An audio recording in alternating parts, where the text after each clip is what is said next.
my name is Angus, Dr. Mole, and over there, no, it is not Ares who had a shave.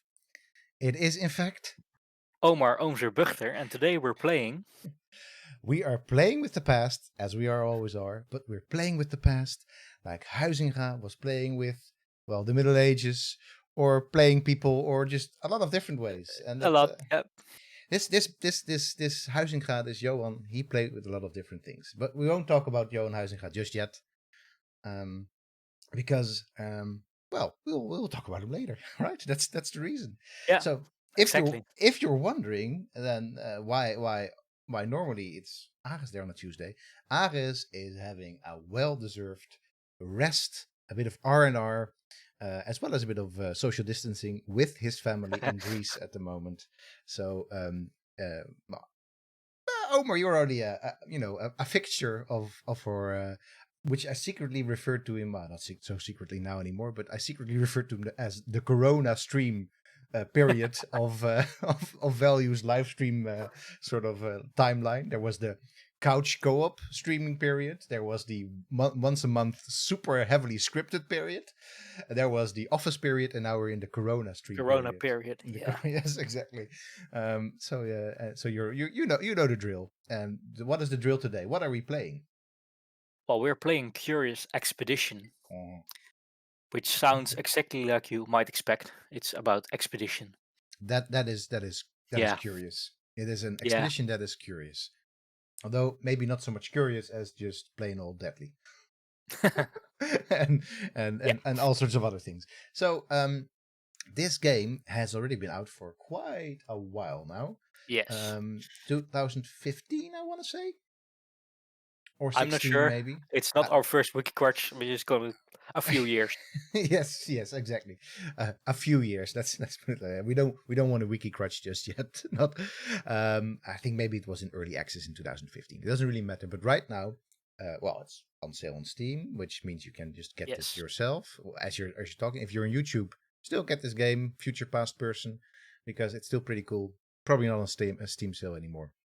But also, Curious Expedition 2 is now in early access, which we want to play at some point, and we might say, hey, you don't play 2 without playing 1, right? No, I've played 1 before too. Exactly. Yeah. Because that's the way these things go. Although, interestingly, they're not super different. At the same time, they're very different, aesthetically speaking. But we will get to that when we talk about Curious Expedition 2. Let's now, without very much further ado, talk about Curious Expedition 1. And not only talk about it, but play it as well, because, why would you want to play?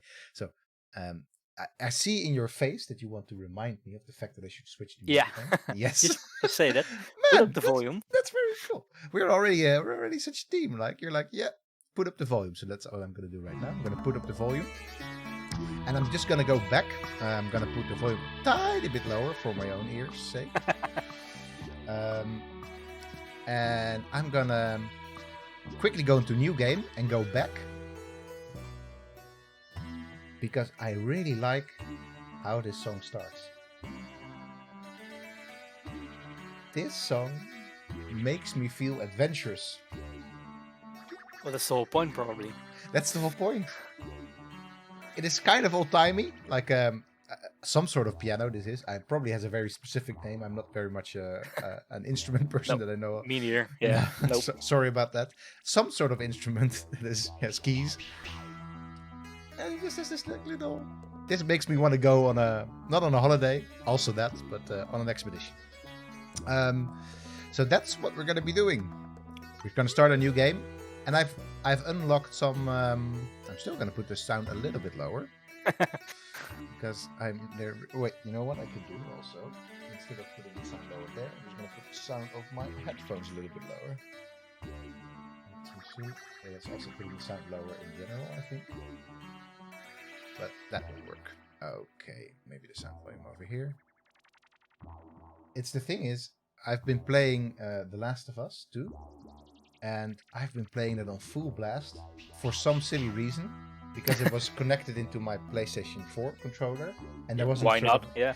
I mean that's the easy way to do it. But then I used to have a headset that had a volume control just as a little dial in Best basically on the invention wire. ever. Yeah. And this one doesn't. It's a really good headset, better than the previous one I had, but it doesn't. So I was like all the time full blast, The Last of Us 2, and it was like it wasn't very good for my hearing at all. So I only at the last part of the game did I find out that you could manually put the audio lower there as well. So now I'm very conscious of it. Don't waste your hearing on gaming. That's not worth it. Nope. All right. So new game. Yes. So you have already identified the person that we want to run with, right? Yeah. By pure accident.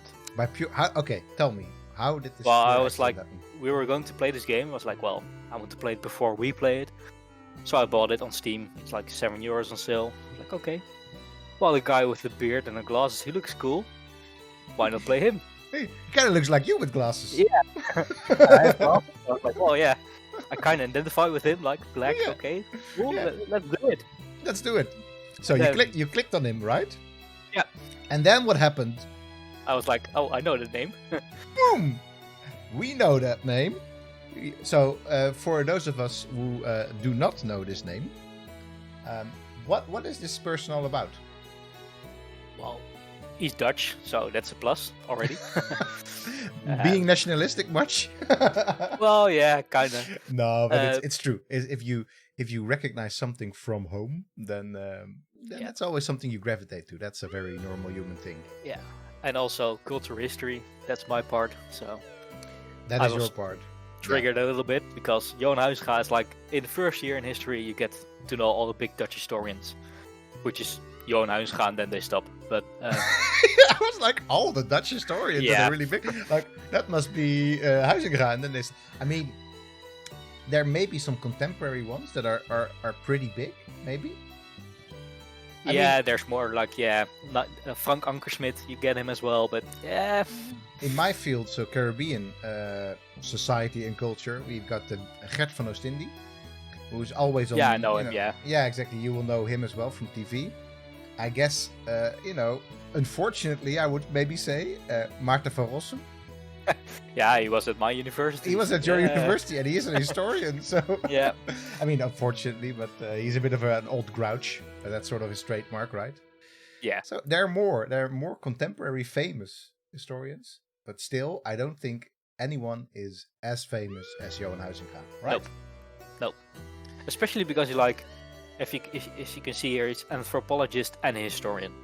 Yeah. So that's what triggers me most. Is he's not often called a historian. Well, he is a historian, but he's like seen as like the founding father of Dutch cultural history, but also of anthropology in the Netherlands. Which is why he's probably in the game as well. Kinda. Probably, yeah, I wonder. So, by the way, hi Julius Green. Hello! Frank Ankersmit was Dutch. Yeah, for sure. Very Dutch. He's very Dutch. He's very Dutch.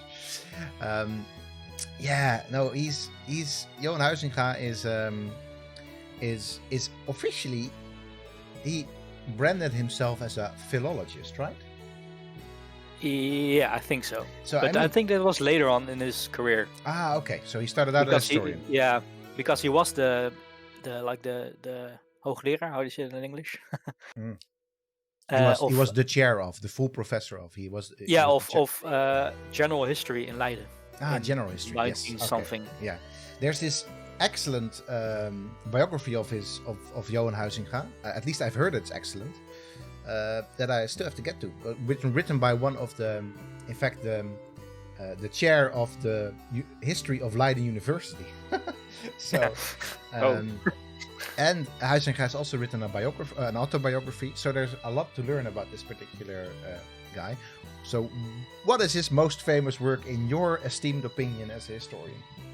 Well, as a historian, I have to say Herfsttijden en Middeleeuwen, which roughly translates as Autumn of the Middle Ages. Yeah, it's in English. It's called The Waning of the Middle Ages. Yeah, so it's like it's about the last 2 centuries of the Middle Ages. It's better in Dutch, right? The Herfsttijden. Yeah, it's like from I have it here. It's yes. it's a pretty big, hefty, yeah, chunky book. It's 500 pages, yes. and it's from 1919, I think, or something like early 20th century. but it's been like I have the 4th or 5th version from 1940. I've never read it, of course, because it's too much and it's all Dutch, which is pretty but like as for historians, he's like one of the first to really have a grounded cultural history of a certain period. Right. So he really talks about It's not only about the big men and people, but it's really about about cultural history of the Middle Ages, and I think his lasting influence is that most of the Dutch Middle Age studies are kind of cultural. Right. Especially, but I mean, after him, a lot of the studies of the Middle Ages across the world were very much cultural. Yeah. So this is not somebody who was, renowned in the Netherlands. It's not sort of Dutch fanboying here. This was somebody who was read across the world. His works were translated into many different languages. Even sort of at some point, I think one of the better-known stories is that he decided not to have a German publication of another book we'll talk about during the 1930s. But lots of different languages and always super well reviewed. Like by the people that were reading him, like his contemporaries, they were like, what this guy is doing is what we want to do. And you know what, that's also the case for, I mean, but I'm setting up this is what a bridge. this particular book, which is from 1938, and it's the very first version of Homo Ludens. And I mean, we've talked probably about Huizinga before in this stream at some point in one of the 400 hours of streaming. But Homo Ludens, where Huizinga was the founder of cultural history of Dutch, but also very much one of the important pillars of cultural history. He's also the founder of game studies, right? Yeah. Where people have been talking about games and play before, right? But particularly almost any book on game development or game studies goes back to him. Will reference this, or maybe we'll reference them in the first introductory chapter. Yeah, and that's we don't want to necessarily get into game studies and the whole magic circle idea, because that's a very long debate. Please don't. And because we're looking at this intro screen right now for a long time already, so might as well start to play. Yeah. So one of the things that your character will always have, so that he's an anthropologist, which means that this person can actually go on expeditions and then create studies of indigenous cultures to get fame. The whole game is about getting fame. Yeah. And on his expedition, he will get a pistol, a shovel, an empty canvas, which I like, is a torch, and then some whiskey. That sounds so Dutch, yeah. Yes, well, maybe that should have been Jenever, but still. Yeah, okay. But, And then an artist is joining him, and then a Persian translator. Interesting, right? I don't know exactly what a Persian... Like, this person just more or less just knows all the languages, is the deal. And then a donkey. Yeah, sure.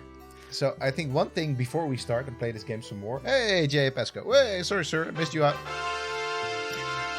Also, archaeologist is here, so... Oh, and archaeologist. I love your name. It's just an absolute tongue twister, but it's great. But before, maybe we should look at all the other characters. Yeah, maybe we want to briefly... Yeah, there's some... Interesting, Yes, exactly. So, one thing that I wanted to say about Johan Huizinga still, he was very much a family man. And I don't think he would have ever gone on a curious expedition in his life. Nope. I don't, as I said, I haven't read his full biography, but as far as I know, no curious expeditions for this person. No, and they were also like Dutch in the beginning of the 20th century. They're like, They're like, we don't have enough money. Stuck in the 19th century, so not entirely. I mean, there were some Dutch, like Johan Huizinga, who was very much ahead of his time. Yeah. There were some other ones, but not that many. That's true. So this person definitely went on, a curious expedition, or a very famous expedition, Charles Darwin, who has a butterfly enthusiast, gains sanity each time a butterfly is collected. I don't think, this is not all canon, right? So probably not. No, I don't know. I don't. Probably Darwin was much more happy when he was collecting like pigeons or something, or finches. Yeah. And then Marie Curie. kind of neat. Yeah. Also, not somebody who's very well known for going on curious expeditions, right? No, But, no. I think she never left her her lab, laboratory. yeah, So yeah. yeah. Well, yeah, probably for some reasons, but not often. Goes with a missionary, and then a hunting dog, and a donkey. Polymath, that's kind of neat, right? And then we've got Richard Francis Burton. Do we need to be wiki crutched on that? Yeah, I don't know him, so I Alright. think that's number one. So, all right, that's number one. Let me Google. All right.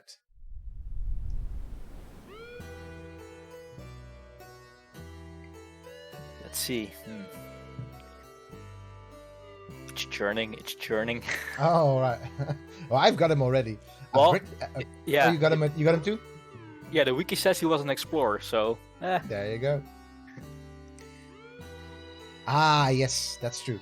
He did a well-documented journey to Mecca. That's one of the reasons. Yeah. So, yeah, that's kind of the thing that he's most famous for is something absolutely blasphemous. Yeah. So maybe that's not such a nice character to pick. Right here we've got Roald Amundsen. I don't think we need to be wiki crutch on this person. Nope. Probably not. Nope. I don't think this person. I wrote a paper on him, so nope. All right, you wrote the paper on him. I never did. Who's Roald Amundsen? Well, he's the guy who first went to the South Pole. Mm-hmm. Yes, for so sure. In 1916, I think, a race to the South Pole with a British guy, and he won, and the British guy didn't. Robert van Gulik was pretty adventurous. Robert van Gulik. That's probably a sinologist. I'm gonna guess, Paul. That's probably a. She did move to Marie Curie did move to a different country and work so her sister could go to university. Okay. I'm not saying that she's not badass. She probably didn't go on the type of expeditions that we're gonna go on just now. So I'm now wiki crunching myself with Robert van Gulik because I want to know. Yes, now we want to know. We do want to know. Yeah, he's a sinologist. Yeah. Ah, yes. You're right. hence, that was not because I knew. That was because I know Paul, and hence I know probably where he knew Richard van Gulik from. That's cool. I'm sure that there's all sorts of mostly male, probably, unfortunately, Dutch scholars that went all over the place. I mean, in fact, another person that went to Mecca uninvited is the person that gave his name. Well, not gave his name, but that now. The grant on which we do the Pass It Play Lab bears his name, Snoek Burgonje, who was an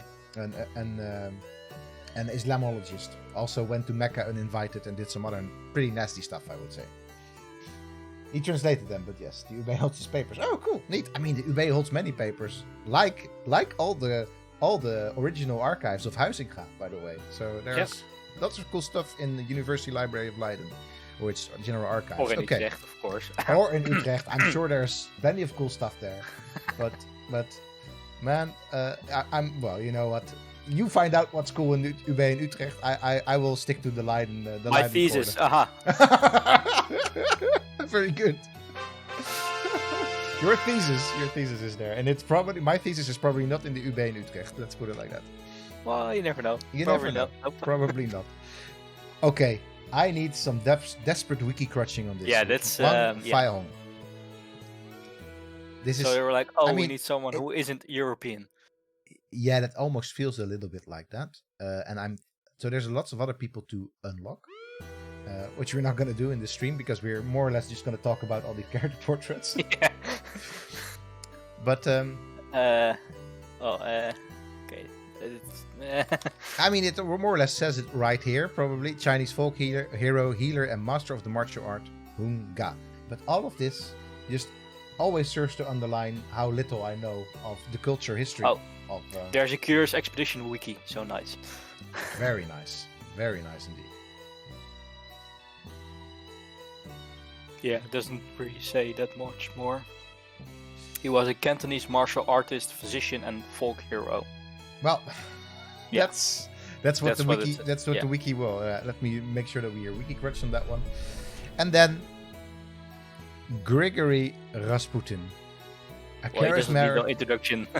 Yeah, he doesn't need any introduction. So one of the interesting things about Rasputin, this guy just goes on an expedition all by himself. Yep. with some canned food, and with then some just... canned food. Well, he But- was thrown in the river and shot several times and survived. So Yeah, I'm not Eh. saying that he's probably, of all the individuals here, he's probably most likely, even with this, this shooty British explorer here, probably the most likely person to survive a curious expedition. Yeah. But still. But of all these luminous figures, we are gonna go with Johan Huizinga. For game studies, the most luminous figure of them all. yes. All right. Welcome back to the Explorers Club, old friend. Have you heard that we are building a statue to honor our most famous member? Word is that you have a good chance of seeing your likeness on that statue. However, I'm afraid to tell that you're not the only candidate. You and your rivals have 6 expeditions to prove who's the most famous explorer within our club. That's Aleister Crowley, that's a famous British mystic, Roald Amundsen, Wang Faiong, and Richard F. Burton. Now go, explore, adventures await. Shall we, maybe for the simple satisfaction of surviving a little bit, go for the tourist trip first? Yeah. Okay. Because I played it on tour strip, it's difficult enough sometimes. Yes. So yeah. All right. So we basically have some place to go on this world map, and we can already see that the others are... Well, you're gonna like this one, Omar. Tiki Taka jungle. The Tiki-Taka jungle. Oh no. Oh no, indeed. Oh. So we're gonna talk a little bit later, I think, about the general aesthetics of this game. Yeah. Right? Let's just leave that in the middle for now, because we could go out and start commenting on this right now. But maybe it's just best to just play the game first. Yes. So we more or less get to choose to go to the Oompa Loompa jungle. Oh dear. Oh no. This game is getting one of our crickets. and the cursed drylands.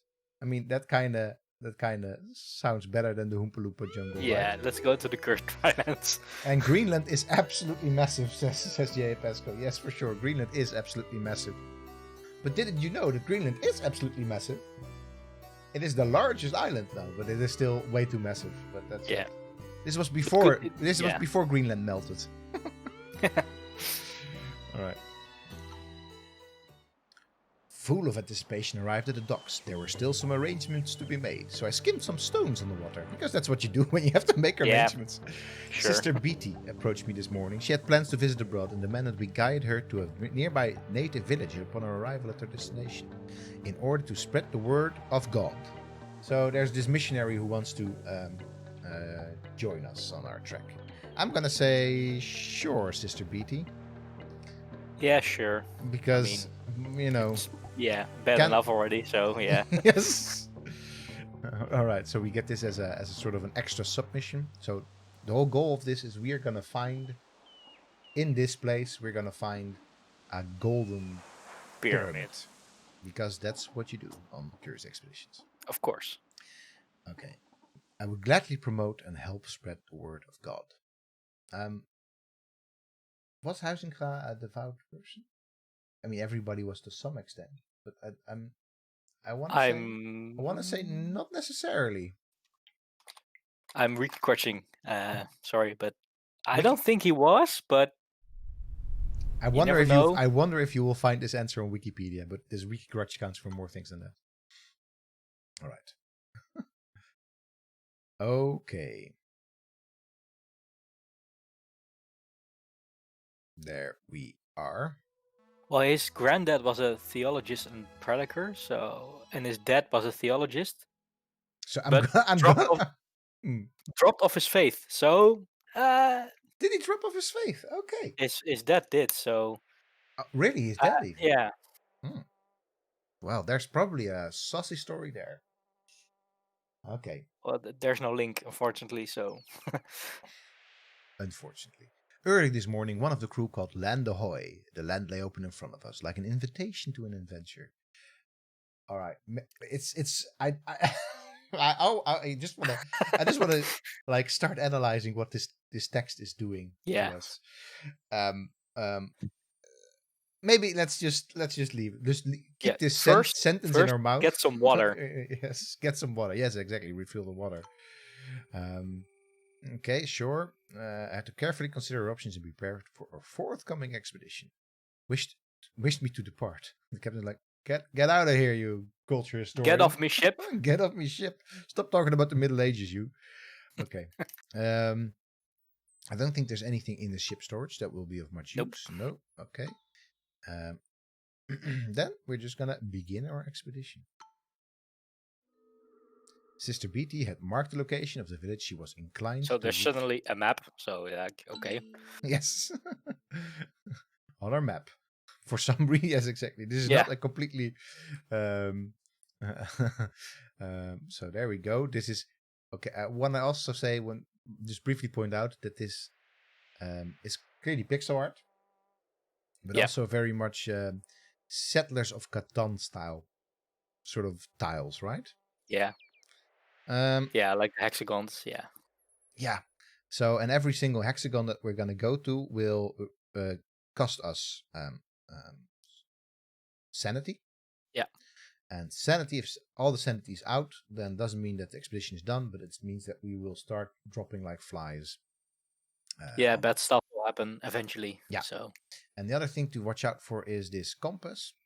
So it will point us into the general vicinity of the Golden Pyramid.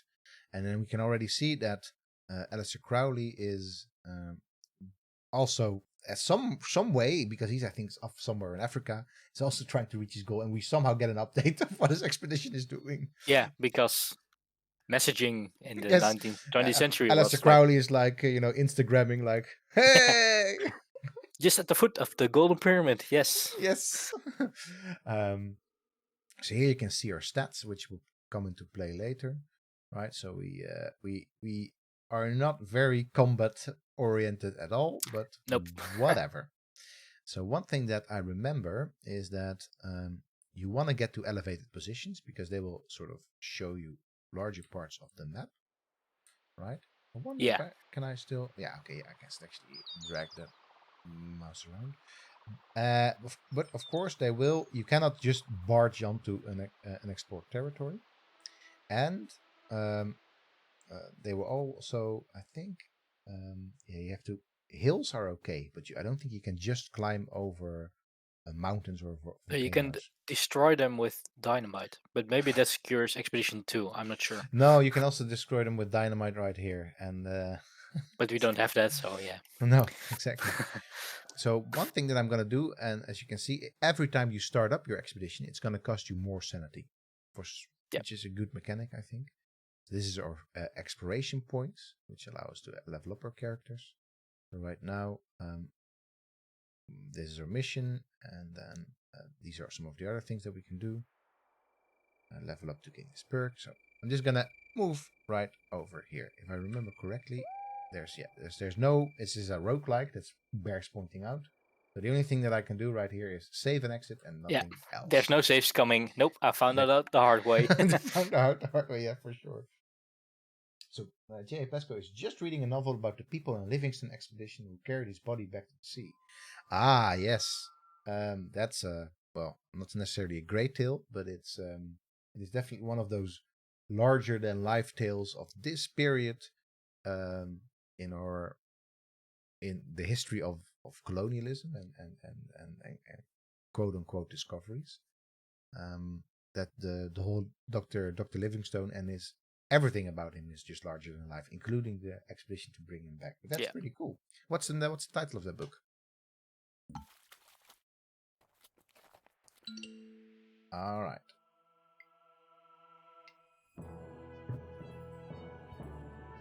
So we've made our first discovery.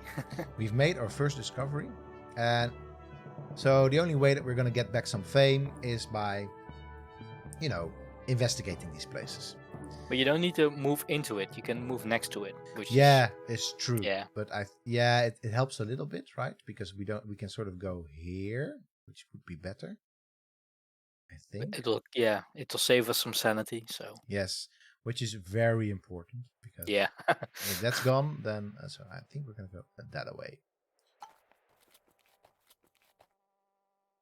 So enter the stone circle. So here's where you get these little in-between scenes, right? Which I really like about this game in Yeah. terms of what they're doing.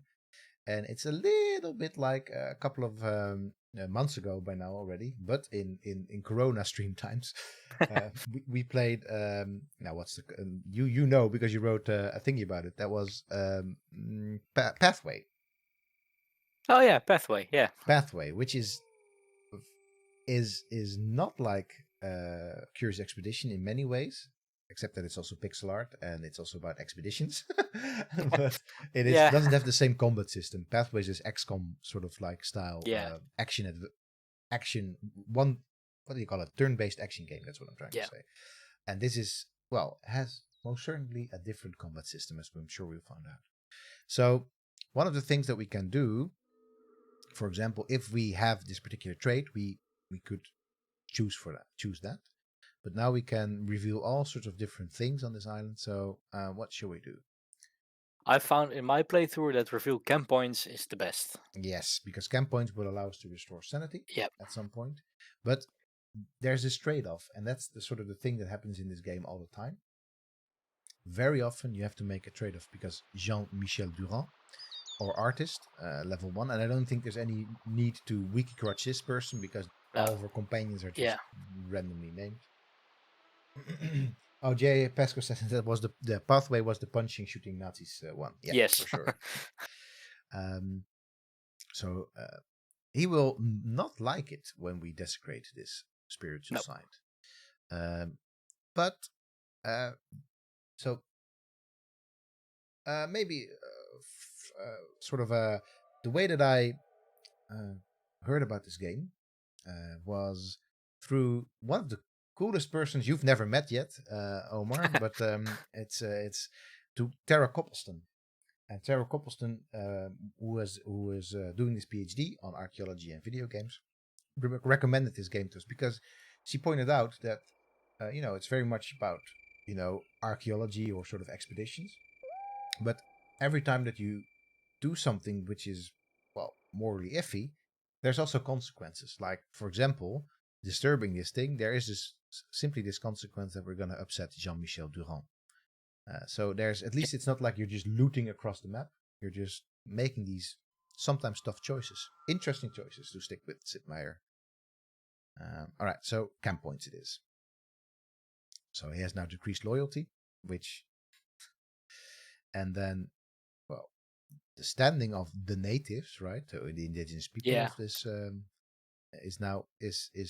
hasn't dropped yet. Okay. No, because we haven't met them yet, I guess. But... No, yeah. All right, and that's neat. So we do get an exploration point here. Yeah, so we can also level up someone. Yes, if you want. I don't think we can level up ourselves for some reason, right?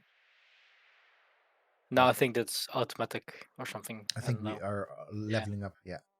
So let's. This is not useful to level up Sister Beatty because we'll leave her probably. well, she will leave us. Yeah. And so I'm gonna say, or Persian translator gets to be, or yeah, I don't think it really matter much. Doesn't really matter. No. Yeah. No. A handsome reward. There you go. So I kind of forgot where the character screen is at. Where is that at again?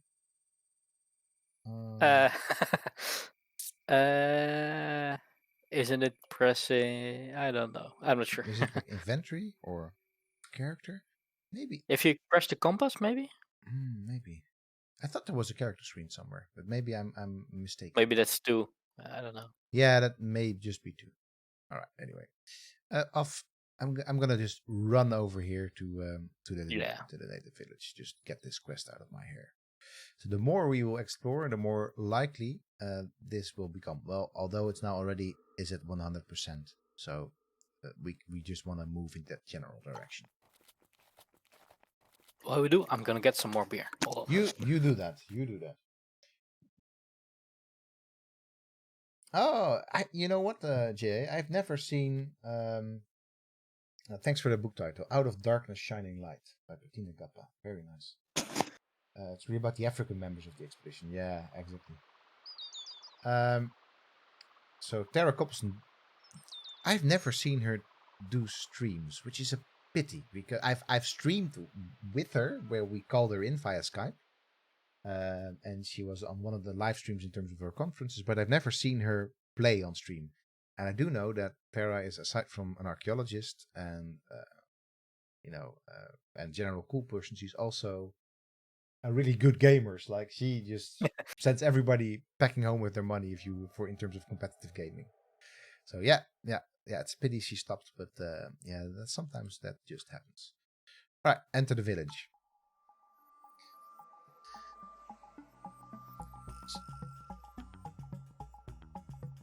So this evening we reach the village. The natives invoke respect due to being fearless and intimidating warriors. So they can be different. So these are just the small things in which these games can sort of differ across different playthroughs. So these are warrior natives, right? And I mean, to point it sometimes out, they're scouts and sometimes they're herders, cultural, I I guess. think. Yeah. Which I want to say that most of the natives in this game doesn't really matter where in the world you end up going to, are based on these couple of ethnographic stereotypes from Africa mostly. Yeah. Right? So these are kind of Seen the huts and stuff. yeah, exactly, the huts, but also the shields. So these are, without saying that one to one, this is just like it. They're kind of Maasai looking people. Maasai also being known as brave warriors. Yeah. And runners and all sorts of other things that ethnography tells us about these people, which of course these people were many more things than this, but that's how they get translated to our games. These typical shields, and maybe it could also be sort of Zulu like, but I think the general point is that these are just natives, and as I said, we will talk about all the aesthetics later. So okay, including a holy shrine which you marked on our map, which is interesting because you kind of think that if you were a bunch of people just like, I mean, probably they've never met like Western European expeditions before, and they're like, oh, these people seem cool. Let us show them what a cool shrine we have over there. Yeah. We're like, yeah. Yeah. I think this is the last time that they will do that. But Thanks for the cushion stuff. Here's our shrine. yes. Yeah. Well, you touch upon something very interesting, but this is of course a dynamic that happened when indigenous people across the world were missionized by Christian missionaries. I'm sure there were other types of missionaries as well, but particularly from our colonial enterprise, always Christian missionaries. There are a lot of reports of these missionaries. So missionary reports, that's a thing to remember, of people voluntarily sacrificing their heathen quote unquote gods. So and of course this has to be really sort of thickly described, because of course this is not necessarily always voluntarily. Sometimes it was literally in exchange for an iron axe or some other cool stuff or sometimes medicine. It was more like a barter, or you mean maybe even some sort of extortion scheme. I'm not super super positive about missionary activities, but that's so it did happen, but at the same time it also happened a lot that missionaries just came in and just literally ripped all the statuettes or whatever wrappings from the village houses and just put them all to the torch or destroyed them some other ways, or took them back home for their ethnographic collections, their own. Yep. There's some nice museums full with stuff. Yes, Yep. Yeah, I mean the whole Vatican is full with stuff, and Yeah. aside from Western art, like European art, it's also full with a lot of ethnographic objects from all across the world. Or we call them ethnographic, but basically objects from, other peoples that were maybe not entirely given freely, but hard to say that now. So the good thing is, because we have our Persian translator, who speaks all the languages. All the languages. All the languages. We can now converse with them, because normally we cannot. We sort of can rest in the village, but we can't really do other stuff with them. One thing that I always like to do is recruit. So if there's any adventure spirits enterprising enough to seek fame and glory. Fortune and glory, kid. Fortune and glory. Fortune and glory. So who are we gonna pick? I'd say the warrior, because we don't really have a warrior type. Yes, this seems like I don't. Or donkey. Or donkey. Donkey. Mr. Mathern. These donkey. Yeah, I like how they name the animals. Yeah, that's pretty neat. But no, Tajokum the warrior. Who knows how to pronounce their names? Because, as I said, just generic stuff. So we do have one more spot. So I become a xenophile, right? There's some. So this Machinen Mens, which, as the name of the studio implies, is a German studio. There are some Germanisms in this game, right? So xenophile, I'm not entirely well. Maybe it's an English word, but so we get to rest in the village for a little bit, but maybe before that we can try and trade something. Although we don't really have that much. No. Do you remember how to fill that empty canvas? Yeah, like when you visit a certain land site, Yes. Yeah. the artist can paint it. So I think the shrines and the outcrops. Sometimes it may be nice to, let's see if there's raw meat. Well, we don't have a cook, so we don't want to do that. Mangoes, maybe. They spoil quickly. So how much? Yeah, but you also have the whiskey, so that's like. Yeah, that will help us with the with the sanity. So all right. Sometimes I just exchange a couple of these dudes, the shovels, because I don't really. Yeah, I never used them, but yeah. No. All right. Rest in the village for a little bit. And prepare for the night. Made a feast in honor of our visit and politely offered us a very strong alcoholic beverage. What would Huizinga have done? Well, seeing as though he's an historian, I think he would have drank it. Yes, exactly.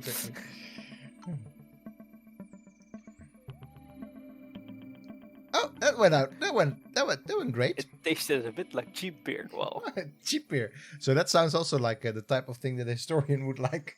At least it's from Groningen, so yeah, that's what you get. Yeah, yeah, that's what you get. It's cheap beer all around in Groningen. Mm. All right, now I get to either study culture or paint a native. Yeah, you can do both in the end, so cool. Doesn't really matter. Doesn't really matter though. No. On an anthropological survey, +1 anthropological studies. Yeah. Like this guy, he's just amazing. He just writes this book in an In a night. Wow. Stuff happened. All right, we're also gonna paint a native. So, I have to hold off so hard on just sort of diving into what this game is doing.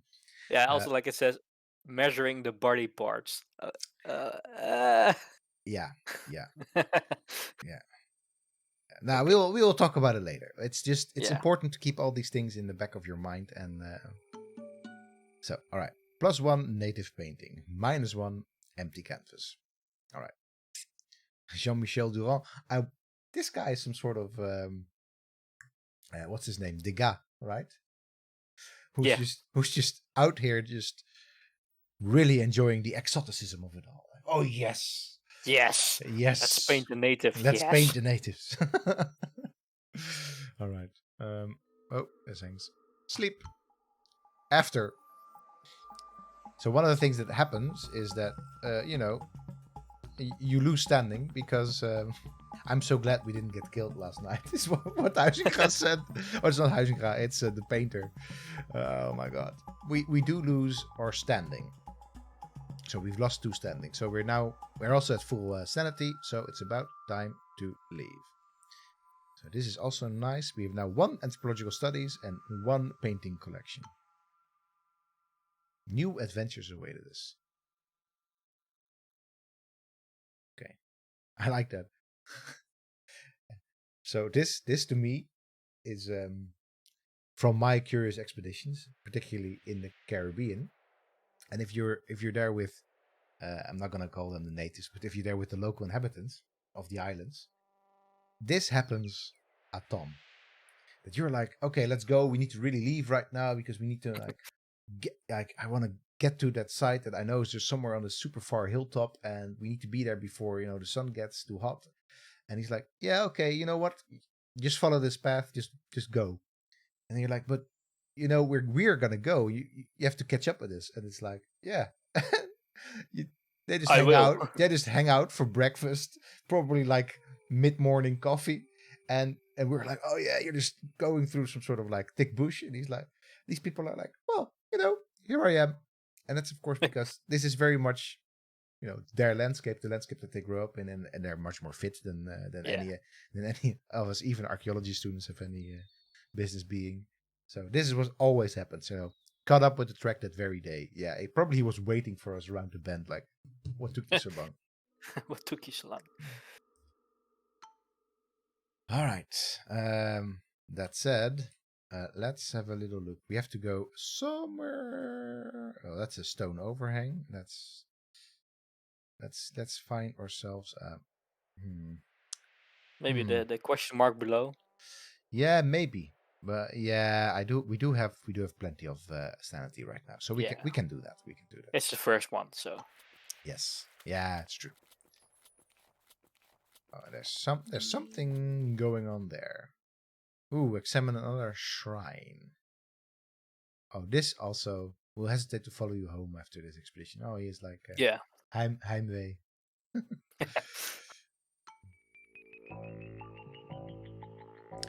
We arrived at a long-forgotten shrine. It was a bold testament to the power of its creators. Grand stairs led up to an enormous doorway. We found some sticks planted firmly in the ground. Someone put ghastly human heads on their sharp end. Their mouths had been sewn shut, as if to silence them. So we're some cannibal Holocaust imagery here. Imagery from that other Corona stream that we did where we played Green Hell. Green Hell, yeah. There's definitely some Green Hell elements in here, or otherwise some sanity-inducing things. But this is always where games like this, or insanity-inducing things, I want to say. This is always where games like this, to me, lose their way in the writing. Because, a long-forgotten shrine, yes, okay, that's like the standard thing to do, right? A shrine cannot just be, visited last week. But then when you read it, someone put ghastly human heads on their sharp end. Why? So, but if it's long forgotten, like their mouth had been sewn shut, how you would not be able to see that if this thing has been long forgotten. No, especially not like in the jungle, as you can see here. It's yes, yeah. So this is just, it's always a bit complex. So yeah. I mean, this happens in adventure movies too, and in all sorts of other media like this. This is where they sort of lose me with the immersion. Like, so make up your mind. Did somebody do some gruesome stuff here like yesterday, or is this in fact long forgotten? Yeah. So what do you think? Is this long forgotten or not? I guess it's long forgotten. I mean, look at it. Doesn't mean it's long forgotten. I mean, if you look in my my front yard right now, it kind of looks like this. The original purpose of the shrine is long forgotten, but you can always use it to store heads. Yeah, there you go. That's what you do. That's true. Yeah. Anyway, what shall we do? Shall we paint it, or shall we like Well, one always of paint it? Yes, we I can mean, always paint it. yeah. Like one of his French girls.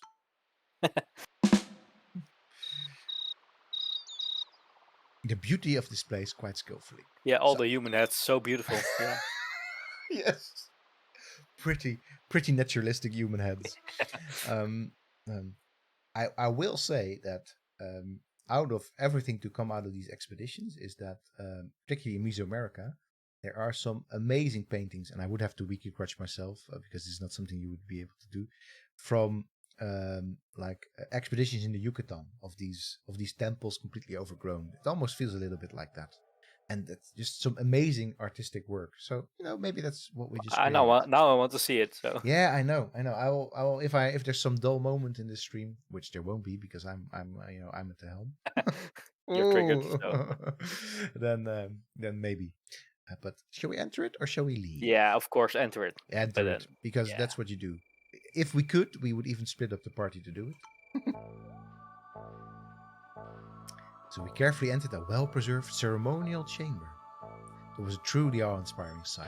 Our steps echoed as we approached the sacred altar. So we know all this stuff, the ceremonial and sacred, but of course we're gonna investigate it. So there's some stuff here. Do you know what you were doing? Yeah. Well, do we know what we're doing?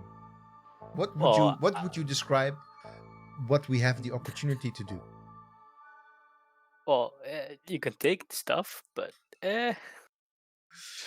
So this is really where the game becomes, I think, where you just have to do some, like in many games, ask you to do some stuff that we don't want to do anymore, really, yeah, nowadays, right? You have to, and that therefore also wasn't very okay back then. And I think people knew back then as well that this was just looting, which is what it is like. yeah, It, I mean, I think really what we'll talk more about this later, but here they should have said loot items. yeah. So looting is still this thing in gaming, like what you do with Diablo, right? Like loot, and or like what you do in Dungeons and Dragons when you loot the loot. But really, what it simply means is just stealing something, which is what we would be doing here, right? Yeah, even though it's long forgotten, it's still stealing. It is. It is. Yeah. Yeah. It is still. Well, maybe if it is truly long forgotten, nobody will really mind. But You never know. So this is a totem stick, a powerful totem stick. When rammed into the ground, nobody seems to dare come closer. Seems to dare come closer, but whatever. We'll let that one slip. So one of the things that we could decide to do is take it, but we can't take them both even. Well, we could, but it will like impact our movement speed. Oh, we can actually. Okay, Yeah, so you can take more than Oh, you I didn't. can carry, but it will like hugely impact your sanity levels. Yeah, we're not doing Like that. to the point it's not even worth it because Yeah. it will like increase it by 200% or something. Yeah. So what will we do? We will decide to take nothing. Well, like I don't know if you've seen it already, but like taking the stuff can also have big consequences in the game. Spoilers. Yeah, I'm not sure it's here already, but like Probably it's here already. You know what? So Let's maybe close it for now yeah, and return. And maybe but that's also what I want to do. Like as a person, I never feel really comfortable taking that stuff. I was like, it's weird, right? Because I mean, one of the things that this game does is really make it a very conscious thing. But of course, what you do in games like Diablo or Dungeons and Dragons is quite literally this, like all the time, right? It's just sort of put in a very easy to digest, morally speaking, framework in which the stuff that you take it from is vanquished enemies, right? Oh, it's the enemy. And here it's just stuff that is just sacred, lying around and ceremonial. Well, not necessarily lying around. It's sacred and ceremonial, right? Yeah. Well, anyway, we decide that we're going to close this, and maybe when we encounter one of these later on, we will take some stuff to show you what's happening. But better to leave the shrine undisturbed and left immediately. Good news. Right. Yes. Ares is here. Hey! We did the right thing, Ares. We did the right thing. Are you proud? Are you so proud of us? Ares would so have taken it, and I know he would have. All right. That said, we I think we will have to travel through this dude's territory. So You're just around him, maybe. Yeah, maybe around him, but still this general direction, because yeah. Or shall we not go up the hill? Yeah, like above him, maybe. Above him. All right. Oh well. Okay. Let's see. Just this way. Quickly go for it. Just go for it. Yeah. Well. Oof. Ooh. Nope. Now he's following us. So yes. Yeah. he's like, yeah. Oh, the elephant I want some graveyard. of that. So as you can see, this game is kind of filled with a lot of tropes. So the elephant graveyard, made famous by The Lion King, but I mean also made famous by countless adventure novels before that, is right here. So let's go into an elephant graveyard, because what bad stuff can happen there? Nothing ever Nothing. happens there. No. Nothing. No. Why did these elephants find such a place to die that's so bleak and ancient? This bleak and ancient place. So this place has seen true sorrow. Ah, that's a poetic thing to say about an elephant graveyard. That's nice. Littered with remains of long dead elephants. For some unfathomable reason, many generations of the majestic creatures had come here to die. Marked heavily by animal tracks. I had to search, keep moving, or end as someone's dinner. Well, I'm still going to search the area. Yeah, of course. I mean, tusks. Yeah. Tusks. Yes. Boom. 2 elephant tusks. And we don't have to shoot elephants for it. They're just there, so it's kind of better, right? So this is a nice example of where we are like culture people, like a historian and archaeologist. What do you think? What do you think the biologist or the animal conserver person would have done previously with the temple and now with the elephant graveyard? Still taking the tusks. Still taking the tusks. Yeah, there's more than enough there. So sure. And in this case, they're literally all dead already, so you might as well take it. Right. Sure. But I still think that there would be much more of a moral quandary with people that like zoologists or general like hardcore people that study animals hardcore than with us right now. Our presence had attracted ravenous wildlife. Well then. Of course it had. Oof. Oh yes, it has. Wow. Let's go. Let's run. Yeah. Let's not attack either of them. Okay, we have to make sure that when we move now, we don't move beyond our sanity. Yeah. So shall we move straight there because we have to climb that hill anyway, which will be kind of tough. That panther is still following us. Yeah, they're following you anyway. So yes. Yeah. Well, maybe the hyena won't be following us. At some point, I think we have to reckon with the fact that okay, we are drinking some whiskey. That's what you do. I mean, I would have preferred rum, but okay, if it's whiskey, it's whiskey. Single malt, obviously. Single malt, obviously. Yes. All right, so. But we can also go around. We can all go mountain. around. Yeah. That's much better. Let's do that. So I think this is the. That's one of the save points, right? This is one of the camps. Yes, the stone overhang. Wanna have a go with the panther? We've aggroed him already for 15 days. Nope. Okay, let's not go. Let's not tangle with the panther just yet. Look at him. He's trying to eat us. Oh, he's. All right, let's explore this situation. So we arrive at a rock overhang. It would serve as a basic shelter against the element. I like paint the landscape. That's of course, neat, isn't it? Yeah. Very good. I like there's also some inscriptions on the Oh, good. on the overhang. Well spotted. Some well, it's very hard to see with this game art, but it's which the game art is kind of nice for how like pixel art it is. It's still very naturalistic. There's lots of little details in there, very nicely done. But it's either petroglyphs or paintings. Probably petroglyphs, I want to say, because they're on the hard rock in the sun. Otherwise, these paintings would not have been visible anymore. Petroglyphs meaning etched out from the stone. All right. We are gonna rest here overnight. There was a tense mood as we sat by the campfire.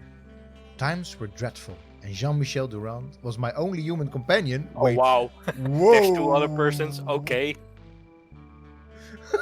What? Game went colonial on us. Yes. So, wow. That is. I don't know what to say here. I think. So I've never seen this before. No. It's So it's interesting because, of course, clearly something goes wrong here in the game scripting. This is so everything that's probably supposed to be a string that you can just fill in is just in red, right? Yeah. But this should also have. Maybe this is only triggers if you. I honestly don't want to know. I don't know how this would Yikes. Yeah. Wow. Yes, yikes indeed. So anyway, let's rest up. I think that Panther is just gonna be on our. We prepared for the departure. The overhang had proven to be a perfect But you can camping spot. just rest some more if you want. I think so, right? There's not really any. Yeah. So the only thing that works against us is that we want to be there earlier than. Yeah, but you'll always make it. Yeah, Especially on the first one. on the first Yeah. one, yes. This was a good place. I'm sure we would get some well-deserved rest here. Sure. Different childhoods, which awarded me a greater appreciation of my team. This is nicer, right? This is better. Like, Yeah. Let's talk about our different childhoods with all of us, particularly, probably mostly through through Dada Bai Baba, because he's probably the one that talks between all of us, right? Yeah. Huizinga knew French. Probably spoke and German. French. Yeah, probably. He spoke French. Yeah, don't think he spoke Persian. He read. Probably not. Nope. He read. I think, if I remember correctly, he read Sanskrit. Yeah, that was his like basics thing, right? Yeah. Yes, that was his shtick, Sanskrit. And then, of course, Greek and Latin as well, because everybody back then, in the early 20th century, Yeah. just And did English, they didn't talk English, so it No, was no, yeah, French exactly. and German. French, yes. So, So all right. Anyway, rest. I like how you can just rest for like 5 days or 4 days. Just nothing just happening. chilling Yeah. out. All right, now we're good. So we are leaving. Leaving. All right. That panther is like, hey, can I Yeah. maybe, But we need to go like back up again because the temple is somewhere up there. is somewhere up here. Yeah. All right, let's be a bit bold and move over here. Yeah, Yeah. I think that would be We'll a good probably spot. get attacked by the panther, but still, yeah. Yeah, I don't think this is unless we go here, but that's the we don't. Yeah, let's just go. Let's just go here. Travel. Oh no, the panther's like no worries. Oh wait, Why not do it? Oh, we found it. Stop we travel. found it. Quick. So, but here's the point: you can like explore more, Yes. so to find more stuff, or just go for the temple and just go for the quick victory. Yeah. So one of the things you have to make sure that if you explore more, it has to be worth something. So we can still get rid of our water. That wouldn't be an issue. Even our shovels, right? So I would say let's explore a little bit more. Let's go. Yeah, but here. you don't need the 18. You can like go closer. Yeah, that's true. Oh, you're so... Yeah. So Thank you for joining me on this thing, Omar, because you quite literally keep me sane, or at least my team. Heimer says the panther is like a Jehovah's Witness. Yes, exactly. Like, please, May I here. interest you in your Lord and Savior, Panther Jesus? Yes, exactly. Please no. Here's some leaflets as well as my sharp claws in your back. All right.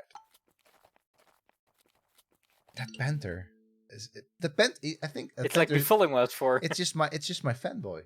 You think like, hey, Huizinga, I read your Waning of the Middle Ages. I need to know what happened after this. Oh Yes. no! What happened after that? That would be so cool. Especially in the Netherlands after the Middle Ages. Oh no, what happened? Yeah, well, then Huizinga's like, yeah, well, not much. There's something we call a golden age that Something with Spanish guys and yeah. inbreeding and stuff. Yeah. Yes. Oh, we get to level up. So since Tajukum may end up leaving us, I'm still gonna like invest my human resource points into Jean-Michel Durand. Jean-Michel. Yeah. The experience is paramount. Oh, there's a experience. Very nice. You speak French too, I hear. My French is very good. Very good. All right. We entered a strange-looking hut. The place smelled of old, dank wood. I think they've been spending too much time on Reddit. There's some dank wood here, with all types of dried herbs and other peculiar things hanging from the walls. A native shaman approached us with an absent stare as he chewed on some leaves. I mean, I've talked about shamanism, I think, a couple of streams ago already, but... In Green Hell as well, I guess. In Green Hell, maybe it was, probably, yeah. And it's interesting, right, how...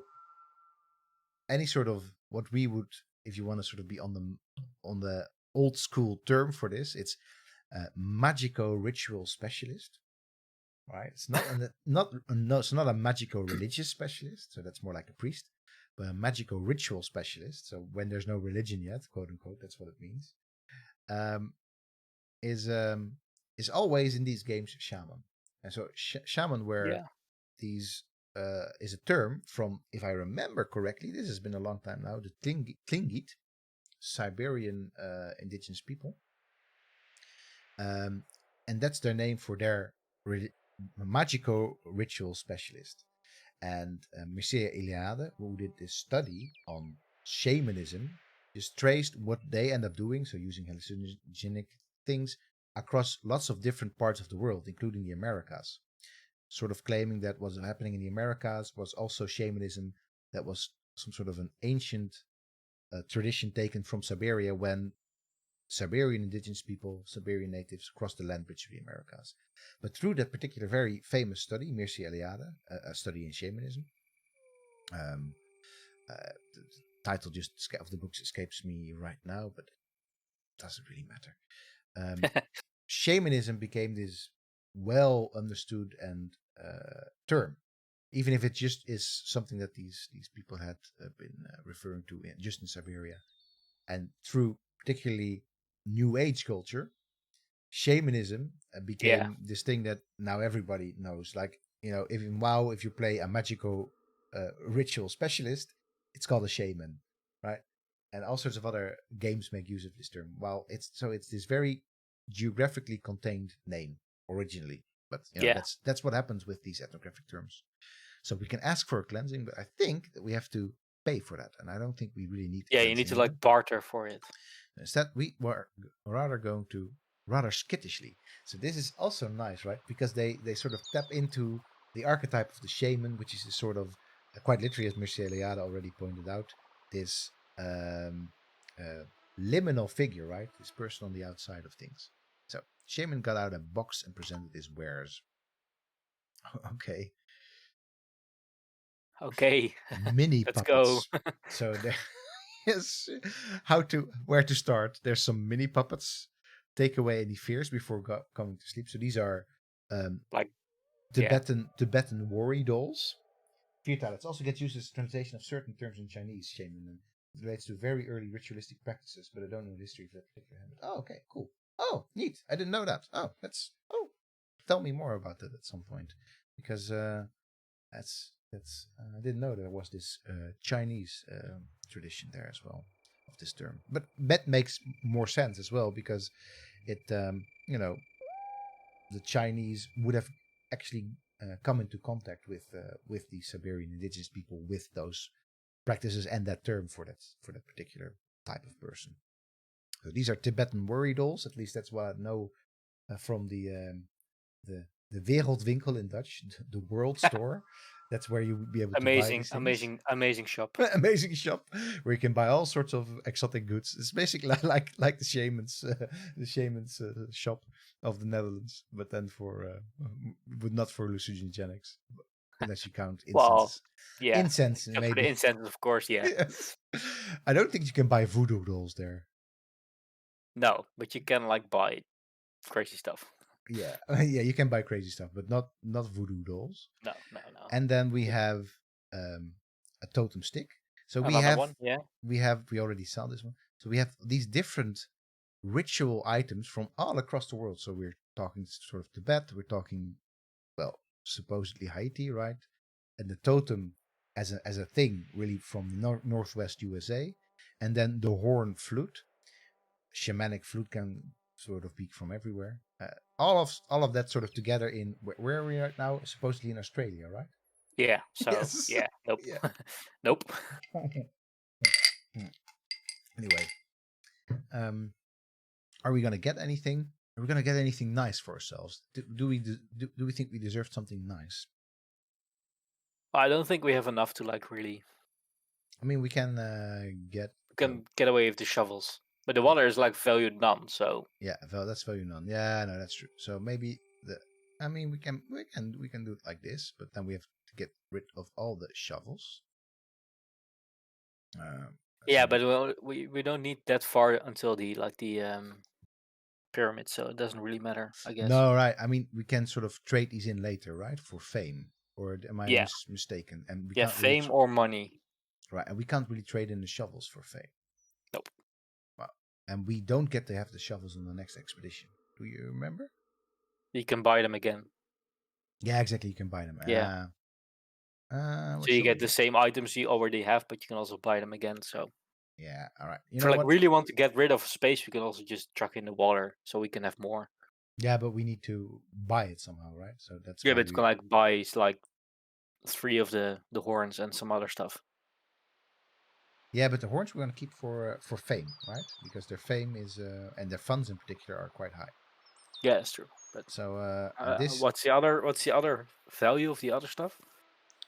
So the other stuff is I mean except for the voodoo doll, that's kind of high, but so we would just be play. It really this part of the game never really made much sense to me because you just unless you're actually Yeah. exchanging for stuff like this with this little sort of trophy on the end, you're always exchanging like for like. So Aris asked what the scrolls are. Oh, these scrolls. Oh, right. There's so a page that was ripped from an ancient tome. So this is where the game gets a bit Lovecraftian, right? It's unearthed alien letters, but you can still read it. Of course you can. Yeah. I mean. So in this case, what does this game do? What does this scroll do again? I forgot. I think. I honestly don't know. And then this will give us a portal to some other place. This will create a hill, as you can see. And then this is random teleportation. So this is all. I mean, it's kind of interesting. I think we can take it. You know what? Let's do that. Let's chuck the water, and let's chuck this, and let's get ourselves. So we can, yeah. We get. And maybe some horns, or not? Like Oh yes, why not? chuck in all the shovels, and you can get. Yeah. No, wait. No, not allowed. You see, just 4. Oh, wait. But we have 1 shovel left, Yeah, so. yeah. Sorry. Yeah. Hey. Hey, I can do math. All right, there you go. So deal. Okay. Find all the items. Find all the items. All right. And let's see. Yeah. So do we wanna attack the panther still? Well, we can always try and flee. I mean, we have enough sanity left, so it doesn't really matter. Yeah, right. Or just move closer to the pyramid, and then we can. Then yes. Yeah. I mean, he probably ambushes us. Probably. Yeah, so. It's like there's no question here. So finally, a surprise attack. Oh no. So this is where we get into the part of the game starting to really see the roguelike elements. Yeah, for sure. Yeah. There are some definite roguelike elements in there. So we're almost dead already, so and Huizinga is very much bleeding and Buff's bleeding. Okay. Buff's bleeding. Yeah, that's maybe not a buff. Wow, that panther is yeah, he's pretty tough. He's pretty tough. So what we get to do here is we just get to roll with our dice. So we will get to roll all these dice, but this is gonna end very badly for us though. Well, not really. I think we can win this easily. All right, you think so? Yeah. You can re-roll like 3 times, so. Yeah, that's true. All right, let's just roll. So we get to shoot him. So now you get to sort of pick and mix the dice that you want. So we get to re-roll this one, which I think we should definitely do. Yeah, but we first shoot him. Okay, sure, quick shot. But then you can connect this also with some brainy things, right? Not with the shooting. Not with the shooting. Oh, that's a pity. Oh, yeah. Yeah, the shot is only that one. But you can shoot him now, and then we just roll again. Yeah. All right. Which is kind of cheating. Yeah, no, this is really part of the mechanic, right? The dice mechanic, the dice pool mechanic. But this is now kind of getting kind of annoying because we need. So that's a bad roll. That's a bad roll, and that's a bad roll again. Yeah, I mean not the worst, right? Because now I think we can have a precise attack. Yeah. And this is unfortunate. We can't re-roll this one now. No rolls left. So we took half his health off. So yeah. So if we have another turn like this if we survive. So now there's no fleeing anymore. The first time you roll something that But we're already down to low health, so he can't attack us. no, yeah, exactly. We are out of the game. We don't even get to roll, as you can see. We're not out of the game, but we're out of the fight, and we will be out of the game if we lose all our dudes. So what happens now in Curious Expedition 2 is that the donkey also gets to fight. Yeah. Which I think is is pretty tough as well. He's pretty tough. He's tough. Better like than all the guys. Yeah. Yes. All right. So let's roll. Well, that's a win. That's a win, right? I think Yeah, we cannot combine things. No, that doesn't. That's not how it works. Okay, we do a quick shot. No, we do this. That's only. It's not a win just yet. I think, right? Oh no, that's the other one. Yeah. Yeah. So that's unfortunate because we have. Because we can also just war again, but no, let's just attack him and then. Well, we're close to having these dudes die, and then it is problematic. So I think we rather roll again. So this is well, a headbutt. So headbutt. So enemy stunned. That is pretty good. I think that means that he just doesn't take a turn. Well, we get to roll one more time, but I don't think that really matters. No, you can just end the round as well. So yeah. So he loses one of his dice. Yeah. So this is. Now it's critical. Now it's critical that we do roll one of these gun thingies. Yeah. Okay, we do, and I think no. This in my mind this actually combined to be like a sharpshooter or something like that. But anyway, it's been a long time since I played this game. We deprive the dead of anything useful. Okay. Gruesome. Yeah. Sure. Yeah. So that means some raw meat or we some can animal just take meat. it all now. Yeah. Because we're like close to the we're very pyramid. Close, yes. Yeah, we can actually take it all. And there we go.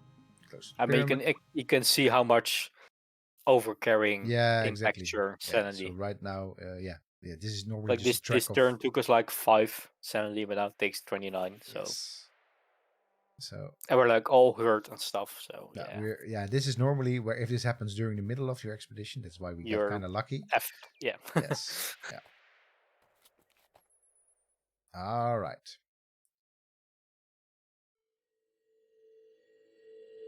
Oh no.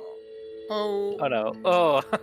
Oh. And like the description of this is like As to fester and secrete an astonishing degree of pus, like it's like no. Yeah, that seems about right.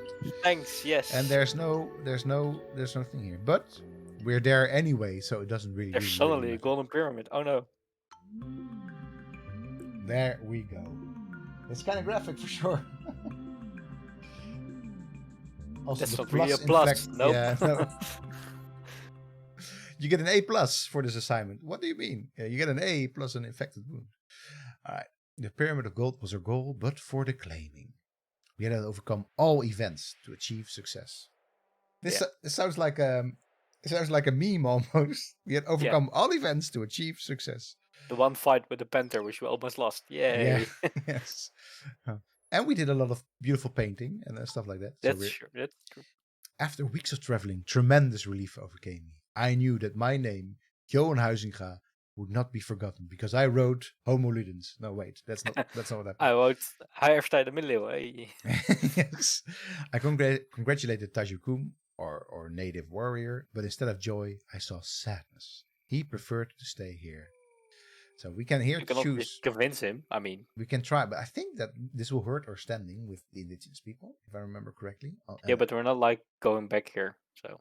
So I wonder because now sort of the game sort of have their wires crossed for me. The standing remains sort of across, so on specific places in the world, the standing remains. Yeah. But not here, right? Yeah, but you don't need the standing here to sleep, which you do need in 2. Yes, so they will attack you at some point, but still. So I'm gonna convince him to stay with him. So I get to roll my dice, And there's a lot of dice, so and there's a lot of dice, so could be that we get to convince him. No. We Nope. don't. Nope. Ares says he event, but he also success. He event, but he also success. Exactly.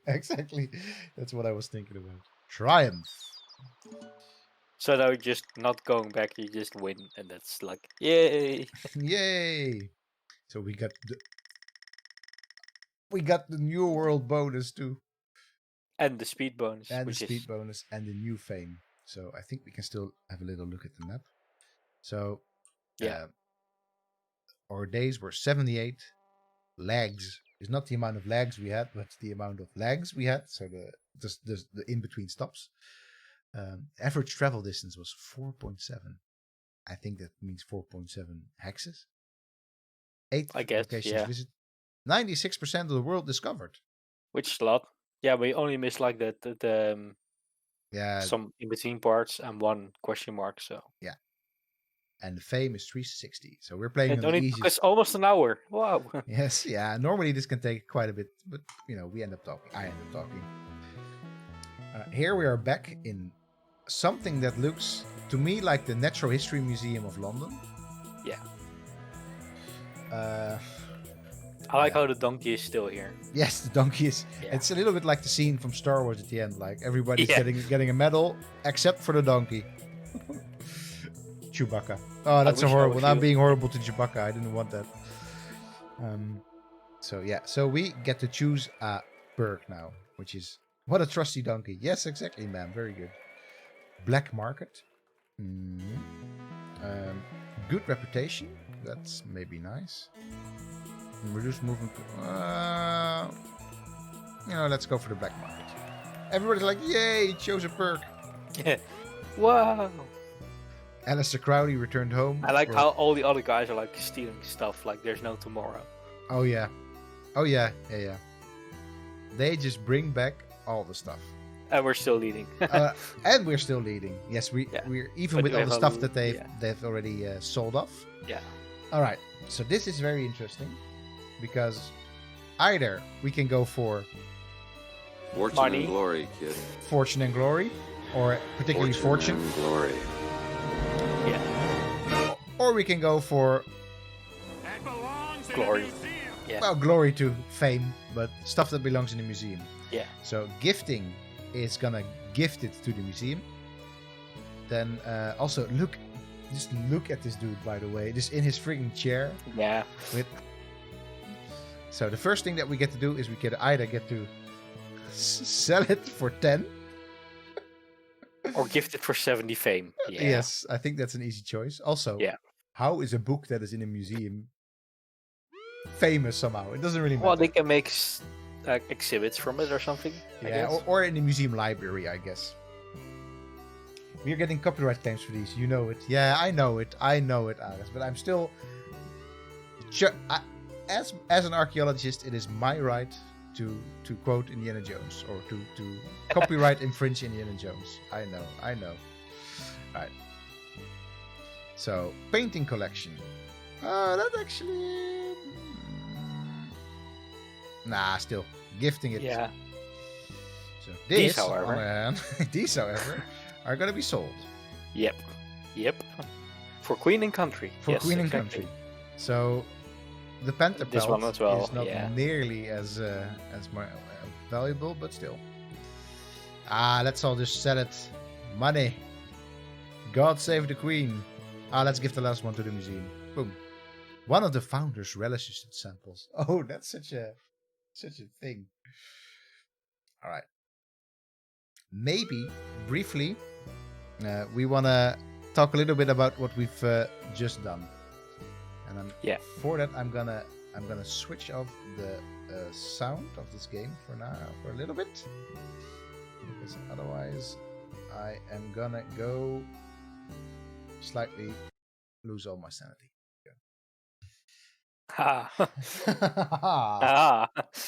Maybe you need some whiskey for that. Yes. I wish my rum on the rocks is already done for. Yeah, I'm done with beer as well. So yeah, Oh yeah, shame. but this would have been one of those moments where you would want to sit back in your armchair and just lounge this one out. So so what do you think, Omar? What's your what's your take? Well, it's colonialism in the game, right?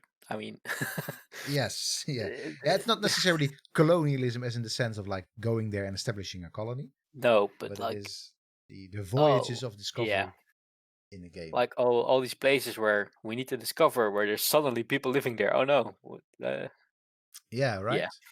And so, I mean, this is clear in everything that it is colonialism, colonial expeditions in a game, because it doesn't really matter where in the world we go. As we say, the natives are more or less the same. The natives, right? That's just the word itself already. And like the journal and like well, there's very little about this game that is not about this framework, right? yeah. Which is curious, haha. Because Oh no. I do have the feeling, and I reached out to. I'm gonna check one final time to see if the developer actually. Oh no, I can't because you're on Discord with me, so there's no checking Discord. But Um, I said that at least they retreated. I think so. They're aware yeah, no, of us exactly. doing this. Yeah, So and I contacted one of the developers, one of the game designers, sort of inquire about how they sort of what their take is on this, right? Like uh, how how it can be fun to do this in a game, particularly I would say in this sort of ever progressive attitude that we I kind of want to say we find ourselves in. yeah. But 5 o'clock in 4 minutes though. Yeah, yeah. Maybe in 5 minutes, Paul, you can you can go for that. But it is a so sort of I mean everything in here. Like the idea that you're gonna go somewhere and you're gonna be there's this very famous sort of theme um, from colonial studies. Monarch. I honestly, wiki crutch me on this. I think probably you can find. Maybe you can find the title of the author of who wrote this. Monarch of Ally Survey. This is this book about particularly about what these types of journeys were doing from a literary sense, analyzing the diaries of all sorts of expedition members. William Cowper. Okay, That's the first hit I get. But okay, could be. I thought it was a woman who wrote it, but uh, I mean it's also quite literally uh, it's an original quote from William Cowper as you're right, but it's the book Monarch of All I Survey, or maybe it's the book that's actually called Monarch of All She Surveys, and it's a book particularly about women on expeditions like this.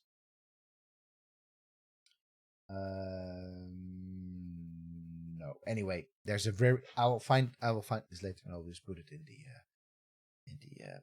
in the YouTube description of this thing. But that talks about what we're doing here. We're going around all these lands, quite literally just charting them, and we end up becoming through that the monarch of all that we survey, literally all yeah.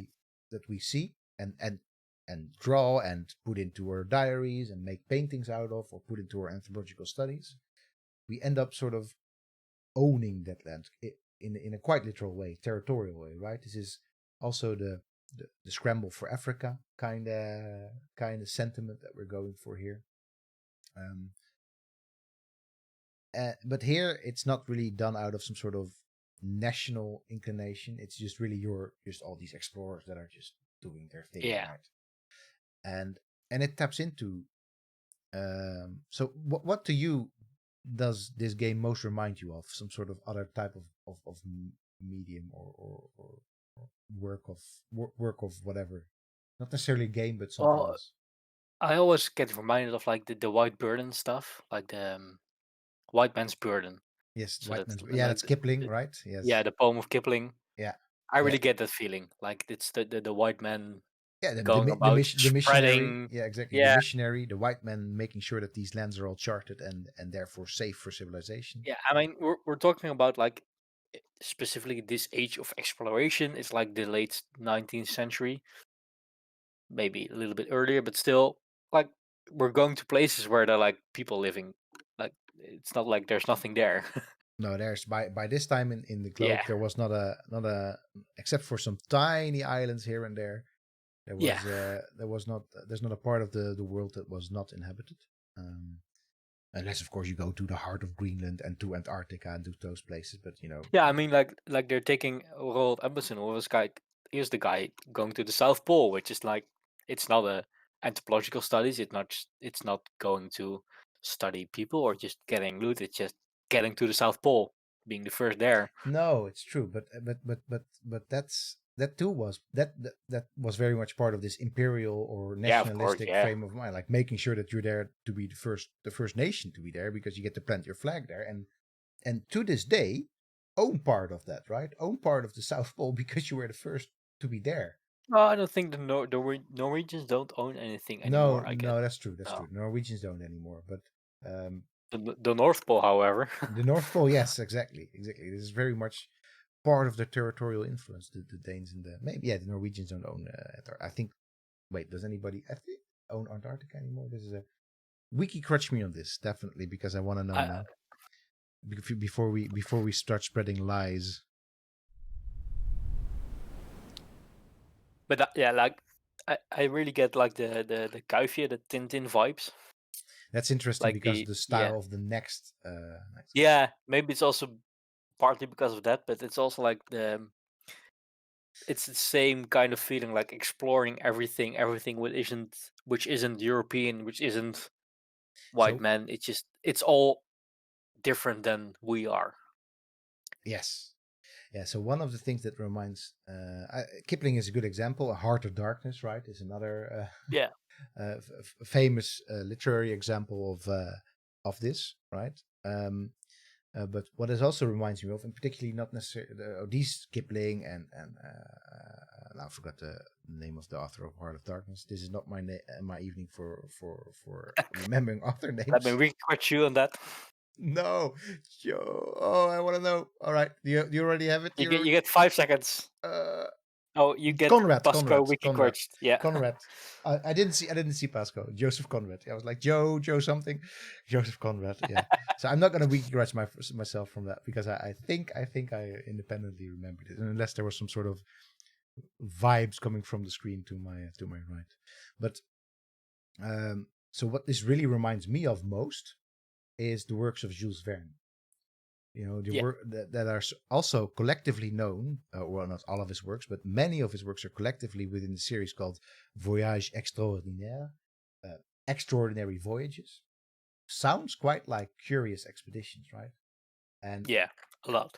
yes, and all these extraordinary voyages that are described in the books by Jules Verne, and there are a lot. I think there are somewhat upwards of 50 of these books written in the 19th century, so and sort of like written in the 1860s, 1870s, maybe 1880s. Still, I'm not entirely sure, but um,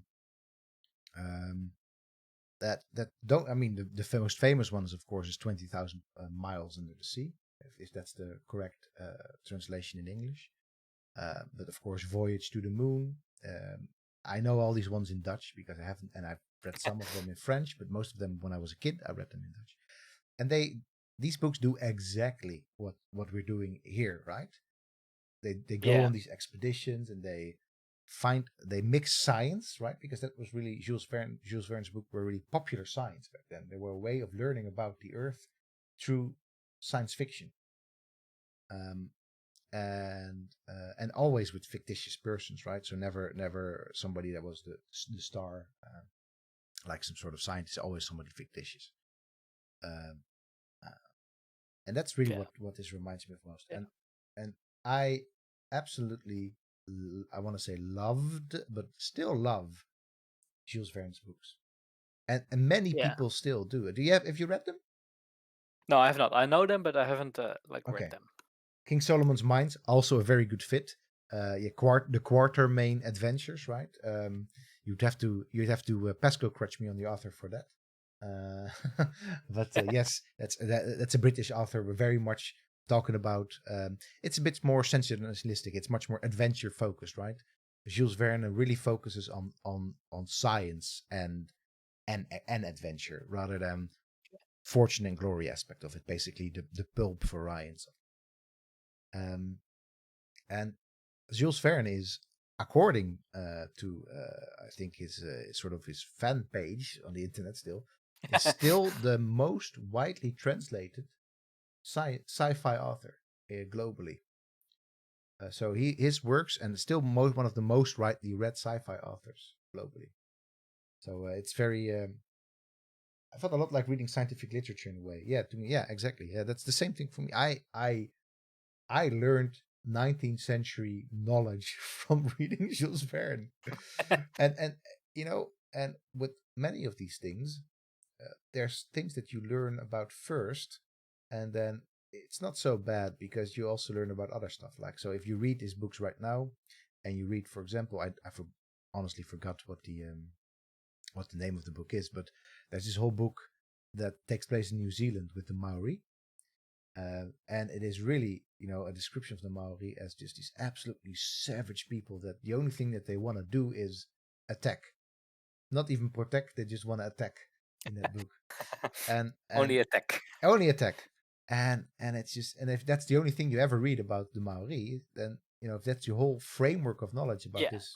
Which is completely not true. Yeah, exactly. It's not, well, it's kind of true that they weren't very happy with the British in the 19th century because, of course. Logically, yeah. Yes. I mean, now we would say, of course, the British then were like, why are these Maori being so damn stubborn? But, then you're sort of in trouble. But, so so it's one of those things that for me, it's a real head scratcher still. If the type of 19th century spirit of adventure is something that we still should be having fun with in a game like this, or still should be having fun with in the books like with Jules Verne. What do you think, Omar? Or what do you think, Chet? Well, first of all, I'm going back to the Antarctica point. Good. There's actually some claims on Antarctica. There's an Argentinian, an Australian, a Chilean, a French, a New Zealand, a Norwegian, and a British claim. But none of them are like recognized by anyone. Nice. Especially like the United Nations is like, nope, not doing that. Nope. No. Antarctica doesn't get to be part of your territorial games. Okay. But like, I was just like wondering and just searching a little bit. It also like really reminds you of Orientalism by Edward Said. Yeah, no, for sure. This, I mean, I think that we've learned, especially in postmodernism and post-colonialism, we've learned a lot about how to address these themes. But we have learned, and that means people that go to universities and read things like Orientalism. Yeah. I mean, not saying that Orientalism is exclusively read by people that go to university, but it's like we're taught Orientalism. Yeah, exactly. I think there's a pretty big overlap there.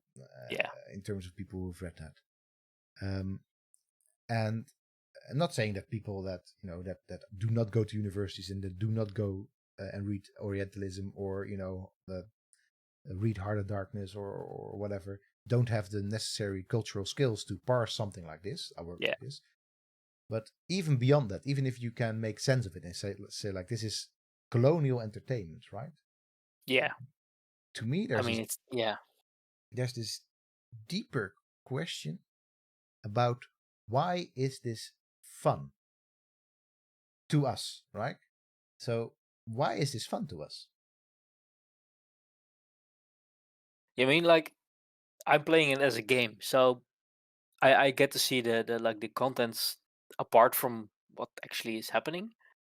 Like, for me, it doesn't really matter if it's like this history or not this history. Yeah, but you can't deny that it is this history, right? This is not. Yeah, but that's because I know it. That's because I know the history behind it. Maybe that's also part of the case. Like, if you don't know anything about like the bad things we did. But even then, I think then even then you can still make the case for asking why. So even if this was like another planet, curious expedition to another planet, right? As recently, there's a game, Journey to the Savage Planet, recently came out, I think, which more or less does what we're doing now, but just in a 3D sort of setting. I haven't played it yet. I wanted to check it out, but there's still that deeper question of why do we think it is fun? And I'm not saying that why, like how dare we, but literally the question: Yeah, why do we why? think it is fun that going someplace and exploring it is a cool thing to do? But then particularly going to a place where we secretly know that there's all sorts of things already. We know that there's people there in games like this, right? Yeah. It's to me, it's puzzling. I think that I think it is relevant that it is within this historical framework, because people that play this game will know Indiana Jones, will know Lara Yeah, exactly. Croft, Yeah. they will know maybe Jules Verne or maybe something like Quatermain, um, and I think we're taking that baggage on, and we still, I think we're sort of in love with that part of our history as well. So if we, for Yeah. example, I mean, there's also, I mean, the book about that was just quoted by Pasco, right? Um, Yeah, King Solomon Mines, right? no. Yeah, that's another example. But the book about Livingston. So Oh yeah, that's yeah, yeah. Out of Darkness, Shining Light by Bettina Kapfa. That's another. That book is there because there's already a lot of other books about Livingston, right? We're Yeah, we're yeah. just Many books. absolutely we're just absolutely fascinated by these people, often men, but also a lot of women, and what they did for our histories. While Yeah. most of the time we can say what they did was pretty damn sucky, right? Yeah, but it's also like they're not alone. Like it's also like with this game, like we're seeing 4 or 5 people, but most of these people weren't alone. Like there were like many other people along the journey and Yeah. No, animals and indigenous people helping them. So yeah. No, eh, it focuses very much on this historical on this non-culture historical narrative of it, yeah. the big man narrative of history, right? Yeah, Uh, also I was talking about like last time you asked me which my favorite philosopher was, and I said Latour. mhm. And I had to read the paper about Roald Amundsen's journey to like the South Pole, which was about Latour because like Roald Amundsen, we all know Roald Amundsen, like the first person on the South Pole, but he was like helped with at least 10 guys, at least 20 dogs, Mhm. all the equipment we had with him, all the indigenous people like in South America who helped him with the final parts of his travel. But we never talk about those people. We always talk about Roald Amundsen, the first person on the South Pole. Yes. Yeah. And that's also like really in this game, like you see the heads of the people, but it's never about anything else. It's just the Yeah. person. Yeah. Yeah. And I think there's just this. I'm not saying that we should not be playing games like this anymore. I don't think you're arguing for that either. But I think there's No, no. this deeper investigation of this culture historical investigation of ourselves and how we come to like media and particular games like this. And that's something that Yeah. as you know, fascinates me, and I am very interested in taking it further. But I'm also interested in starting another expedition. Shall we? Yeah. Just All right, quickly. Yeah. quickly. Yeah, we're not going to finish this one probably, but you never know. So, mysterious idol. Okay, sure. Nope. Worthwhile recompense. Nope. Nope. You say nope. Nope. Nope. Because that's like one of the idols which will definitely have consequences. I mean, You don't like consequences, right? no, aside from like stealing from people, it's like in a village, so you have to steal it from people. We're gonna sorry Omar, we're gonna do it. Okay. We're gonna play bad now. Bad Huizinga. Homewrecker Huizinga. Okay, we do get to bring somebody else, and I think we really need the soldier with Yeah. us. It also has a cool name, so yeah. Stuart McLellan. Almost a bit like McLeod. All right. We absolutely need a soldier forged in Scotland. I like that. Not born, but forged in Scotland. All right, we're gonna purchase some equipment. Get animal improvement. Yeah. Maybe that's So we maybe can carry more, which yeah. is Let's probably worthwhile. Yeah, yes. So yes, boom, Mr. Scoot. Mr. Scoot. Mr. Scoot. All right, and we're gonna purchase some more. Get out of my way, Mr. Scoot. I need to purchase some equipment. There we go. All right, So this. chocolate is like the way to go. I Yeah. found out. Yeah. Are you not? You're just talking about what you really like yourself, right? I mean, Yeah, but also like in the game, it's pretty good. in the game as well. Yeah. Yeah, you're right. Game sort of rather than whiskey, it's like chocolate. Chocolate is the way to go. I think let's yeah 8 is probably Probably enough. Yeah. snowshoe. What did Depends on where did we go. I honestly don't remember. I don't think. Oh no. We will see. We will see. Oh, this Can one. someone Oh remember in the stream? yes. Because it's kind of important. Oh no. Oh wait. So, oh, Eugène de Bois. Yes, for sure. That's another Dutch explorer for sure. For the Oh, thousands of we people. Dutch. For Oh, we those, Dutchies. Oh no. yes, yeah. We're kind of bad people. Colorful marbles. A Yeah, why good would you buy them? I a like. good Why? trading object. Well, because they cost 2, but if you then trade them with the natives, they are pretty damn good. They like value 20 or something. So I'm just gonna get those, and some of these because they are kind of important too. And extra bullets I've also found to be pretty Yeah. important. So all right, we're nearly broke, but Maybe just take some snowshoes just in case.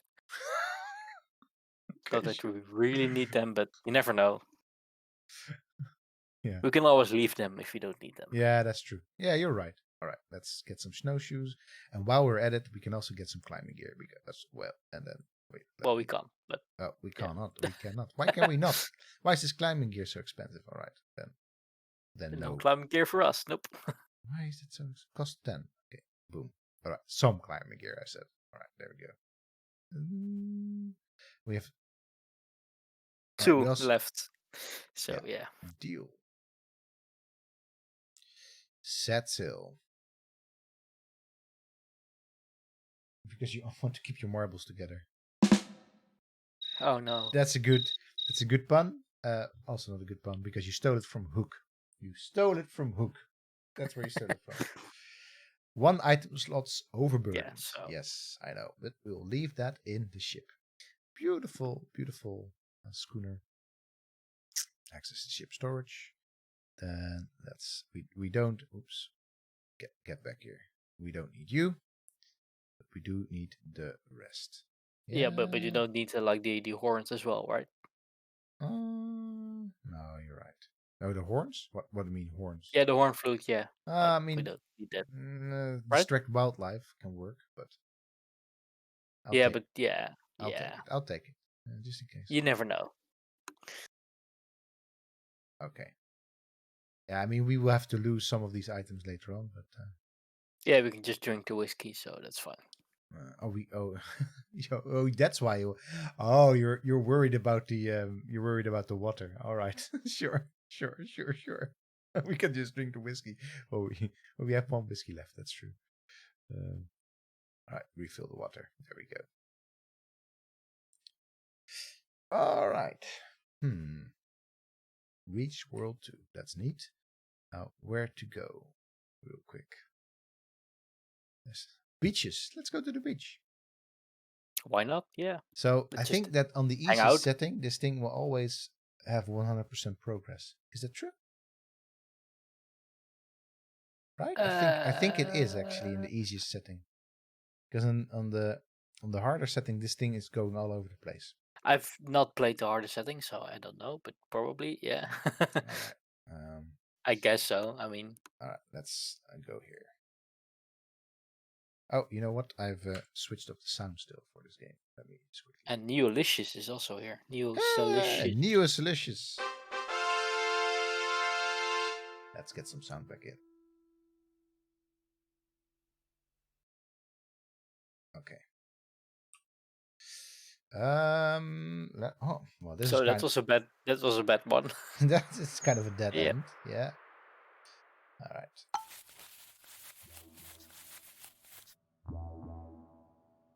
Wow, wow. This sound, this music is pretty nice.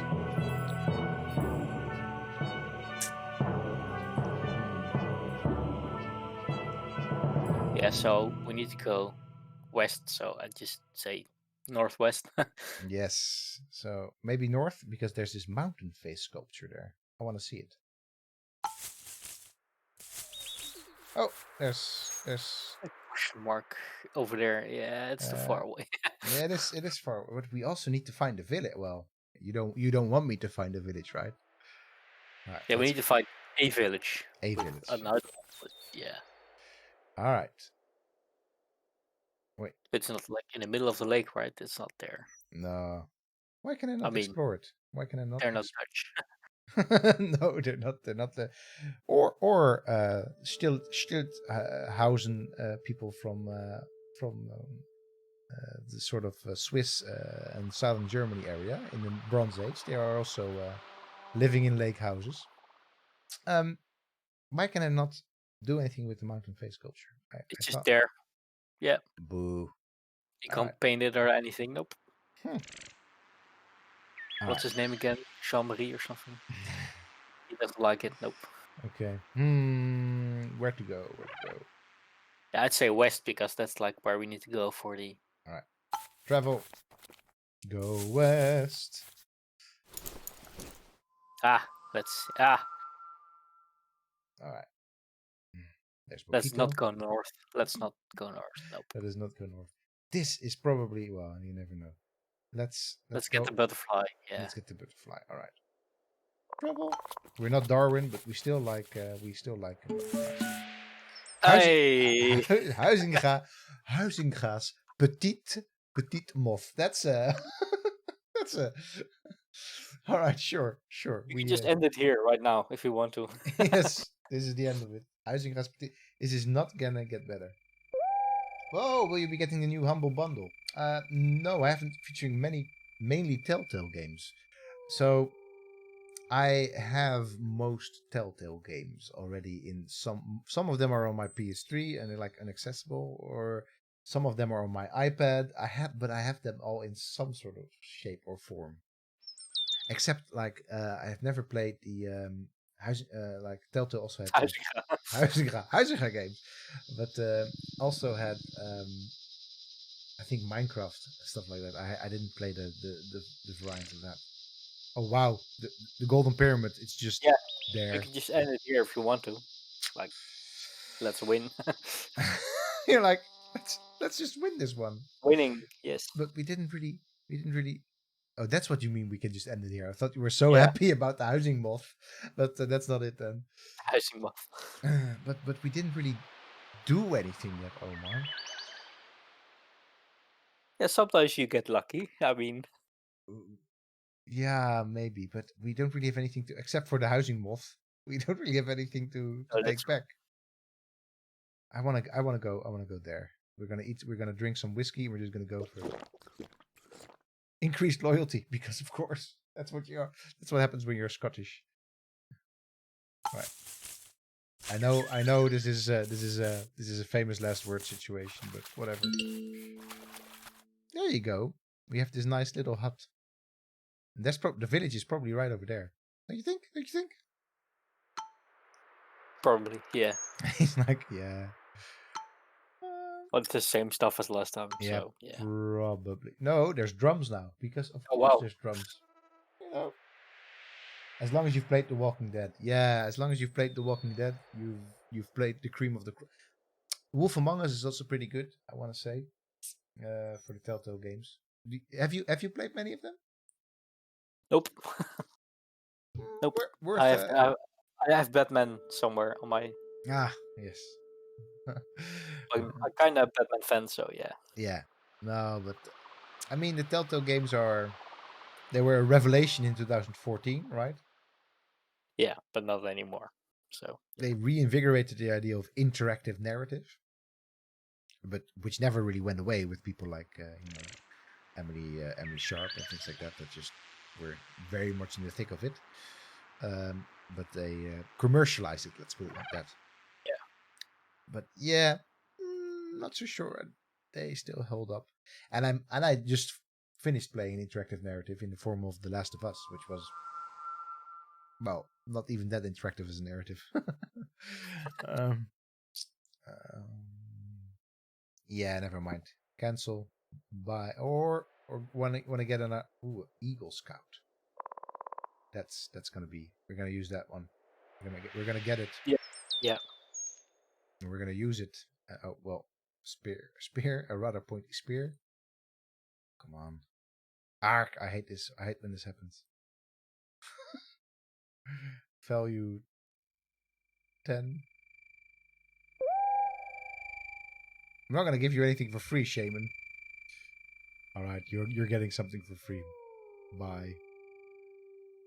Deal. All right, and that Eagle Scout. Oops, that's leave. All right, we're gonna. Shall we use it right now? Click on an area. There we go. Gonna. Ooh, it's a good thing we didn't go there, because that is a stone overhang. I mean, it works, but Well, we probably need it, so. yeah, I want to find this village, and I want to steal their idol. I'm just channeling all the badness here. But on the other hand, it is almost nearly 11:30. And I will tell you that I went to bed rather late last night because one of my friends convinced me to play Divinity Original Sin. So that wasn't that what ended up being quite a sinful occasion. All right, since this is the end of the game anyway, I'm just gonna go insane walking back to the to the pyramid to just show you what happens. Just to show you what happens, if it happens. If it happens. Which it doesn't. It doesn't. It doesn't. Oh, or no. does it? It does. There you go. We get all sorts of interesting,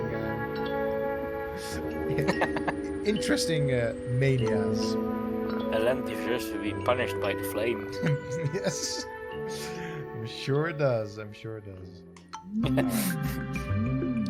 Ares says, soon Disco Elysium on stream. Well, soon. In September, probably. Well, yeah. Ah, that's what you want to go for. Yeah, Ares really wants to do Disco Elysium on stream. I wonder if this will work, because it will be only 2 hours a week in which we have to remember this absolutely convoluted tales of us. Or are you trying to say that we should just play this like for 5 days in a row? Anyway, maybe Disco. You are inspired by that Cloud9, or what is it, Day9 YouTuber that you really like, that you're fanboying about. Anyway, let me enter this pyramid. This completely inexplicable fortune and glory. Fortune and glory, kid. Fortune and glory. Success. Yes. Success.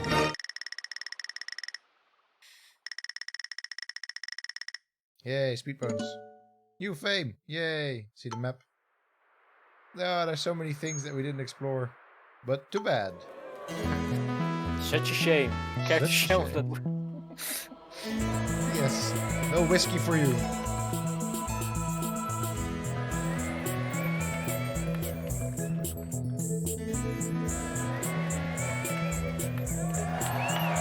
Yay!